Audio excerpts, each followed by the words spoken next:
Howdy, I'm November Falls, and let's talk about this test build for New World. I'ma say all the words inside my head. I'm fired up and tired of the way that things have been. Oh, ooh, the way that things have been. Oh, ooh. So, I want to begin by telling you my thoughts and how I got to them. The game has a lot of potential, though we have to wait and see how it is executed. First things first, we didn't have a lot of time to explore, craft, level, gather, fight, nor truly reach endgame. Yet, some of us did. And yes, the majority of the people who did exploited the delivery bug while it was available. Let's dive into some of the core issues. As previously stated, limited time. The thing that concerns me regarding the fact that we had such limited time is the fact that some of us still managed to reach endgame. Now that scares me because the game is supposed to take up more time, and it didn't. As you can see in the lower left corner, I'm level 44. Maximum level 60. And I stopped about 2 days ago leveling hardcore, and I focused on gathering. So for those of you who are unaware of what the delivery bug is, the short of it is that you go to a zone that's higher level to you, and you snag all the delivery quests. Every 5 minutes, they would cycle out, and you would need to wait a total of 50 minutes to obtain all 30 quests. Each quest was roughly 9.6k EXP, and this meant that you could earn up to 288,000 EXP for turning them in. At my current level, I need approximately 2 million to level up. So, you would run through the zones, deliver the quests, and once the delivery bug was fixed, the new main way to level up was to take faction PvP quests, group up, and finish them as quickly as possible. All other quests can be summed up as gather, search, kill, and mail. I would love to see them add more diversity or help make them more meaningful. Currently, they are used to help level up cities, though they can be gather goals instead of quests. And what I mean by that is, if we come over here, these quests that are broken up by this space are used to upgrade the outfitting station to tier 3. It shows you your current progress and how much is needed. And this side on the right is used to get you an upgrade to gates. It just doesn't feel meaningful when you're leveling these up because you can only cycle them 2 or 3 times throughout the day and then you're done. So you can't really push this by yourself. So when I say a gather goal, I mean if they were to put here like, hey, we need 5,000 stone, 10,000 lumber, etc., these many hides, whatever they need, so that they can hit their goal, I think that would be more fruitful, more beneficial. Now, let's talk about weapons real quick. We did not have a lot of options to pick from, and as you can see, we were only able to test about 6 of them, 7 of them.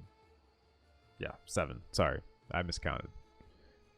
The real thing that stood out here is that magic was not doing enough damage to warrant itemizing against. In other words, we really only have one weapon that's dealing magic damage here, and that's the fire staff. Sure, the life staff has a smite, and you can also tell this by the current faction gear itemization. This is all faction gear, and as you can see, we're physical stacked. We're not balanced. It's not hybrid. Sure, you can also pick from what you want, though if you want to do end game content with faction gear, you're going to start leaning more and more towards physical. And that's because of breaches, and we'll cover that later. Now, the other thing to really note about the weapons that we were able to test is that the hatchet reigned supreme for PvE. And for those of us who played, we know why. For those of us who didn't play, it's the only weapon in the game that allows you to heal while killing. Sure, you can argue that the life stuff can do the same, but this is on kill, restore health. So you can just be swinging away, left click spamming, and the more things you kill, if you kill 5 things, you've regenerated 20% of your maximum 5 times. The other thing is this immortal berserk. You can't die. So you combo that with your regen, so you can't die, you're regenning on kill, and then you look at berserk. So every time you get hit, you deal 10% more damage while berserking. Combo that now with rejuvenating, and you want to fight packs at a time because you can't die. You literally can't die. The other thing that I really noticed is that while I didn't play musket, I was on the receiving end of a musket a lot of times. The bow didn't feel very powerful.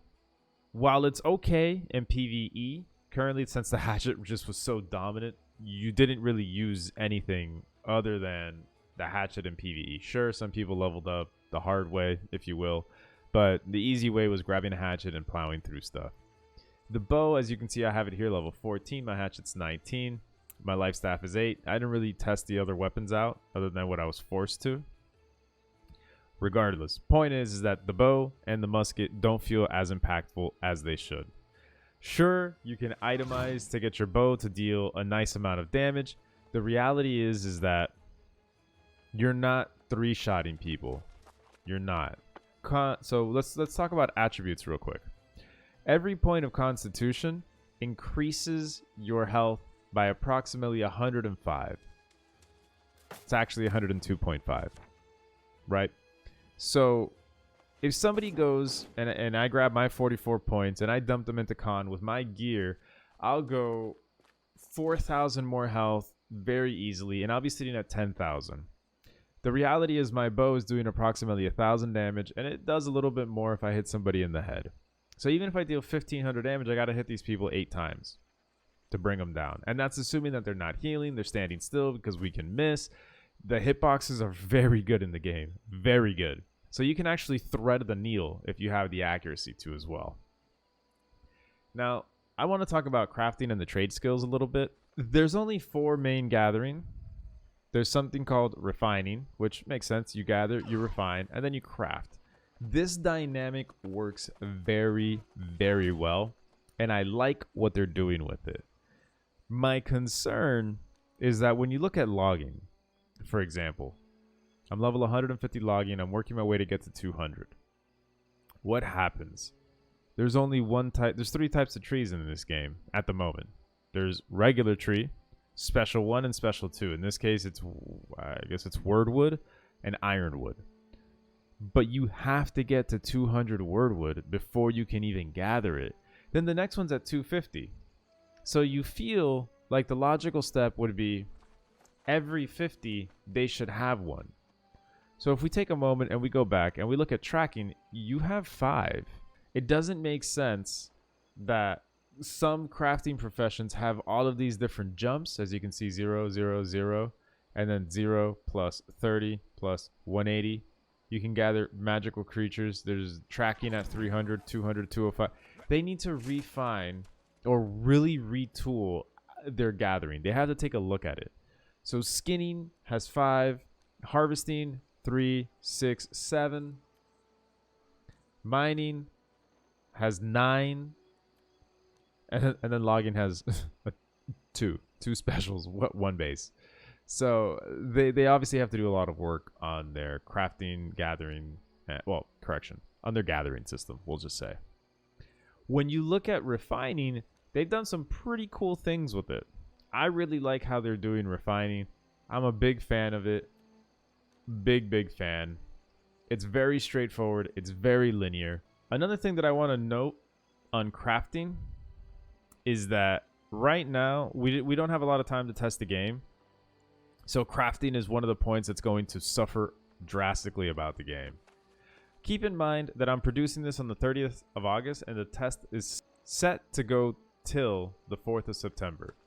We may see some endgame stations, but our server today only has 1 tier 5 forge. Nothing else is tier 4. What does this mean? Without us having the refining ability to get here, we only have one way of doing it. And I'll talk about it in the next segment, but it's called breaches. And let's go over this. In order for us to make any tier 5 piece of gear, you need tier 5 materials. These are all these 4 materials are all tier 5. And you can see that because if we go to a refining station like the loom, infused silk is here, that's a tier 5. If you go to a leather working station, another refining station, tier 5 is your infused leather. And then if we go back to the crafting station, you'll see, and we'll just pick this one, that you're looking at the infused, they're all tier 5 materials. And the way that you get tier 5 materials is by having a tier 5 refiner. and it's going to take tier 4 materials. So if you don't have tier 4 refiners, you can't get to tier 5, period. Now, for this test, I hope, they have found a workaround, which is in breaches. So let's go over breaches pretty quickly. Breaches can be found on the map. They're represented by these red symbols, and they come in several different versions, but there's 2 types of sizes, major and minor. And you can see here recommended group size is 1 and 2. Recommended group size is 5. Although more people can participate, not everyone always gets a reward. As you can see here, there's a corrupted portal. That's a portal. This is a monolith, another monolith, a festering hive. And if we go over here to the end game zones currently, we'll probably see a grove. Infested grove, festering hive, corrupted portal. So there's about 4 different ones at the moment, maybe 3. The reason why players are able to get the tier 4 materials and the tier 5 materials is because they're salvaging gear that they're getting. As you can see, you have the option to salvage gear. And if I go over here and I look at the place where I'm doing all the crafting, which is our only tier 5 forge, you'll see that I have tier 4 materials in, I wouldn't say terrible abundance, but in some abundance for some of them. And the reason why I have this is because a group of us started to get together and we started clearing the breaches, opening the chest, salvaging what isn't needed.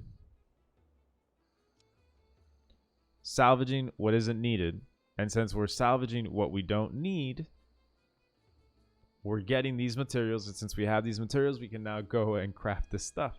So breaches, in a nutshell, endgame currently have made the need for players to be gathering and refining worthless because you already get the gear refined.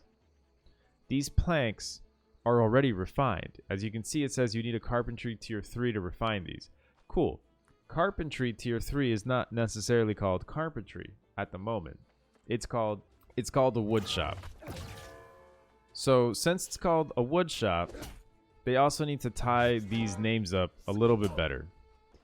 So since you can obtain these materials, what does that mean? For people who are going to hit endgame and they're going to hit level 60, they're going to start clearing level 65 breaches. They're going to get the breach chest, which looks like this. I've already opened the overwhelming majority of the ones that I have. And when I say that, I mean I've opened over 60 breach chests, minor, and probably over 10, maybe 20 major. And they look like this. A major and a minor breach cache. I call them chest, whatever. Long story short, they come in 3 sizes themselves, or they come represented by 3 stars. 3 stars. And each star represents a different tier that you get from the chest.